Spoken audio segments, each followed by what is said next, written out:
In this video, I'm going to show you how to reset your engine oil life on your Honda CRV.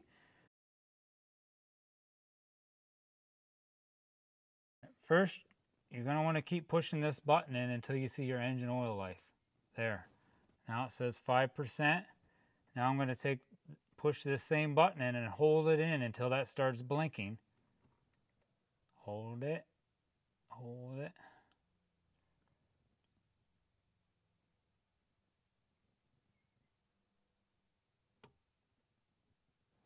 Sorry, hold that in for 10 seconds and then let go and it should be blinking. Then hold it in again for 5 more seconds.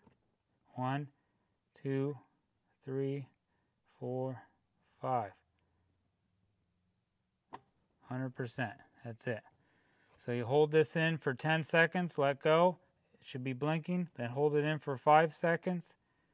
Then let go and it turns to 100%. Alright, I hope that video helped you out.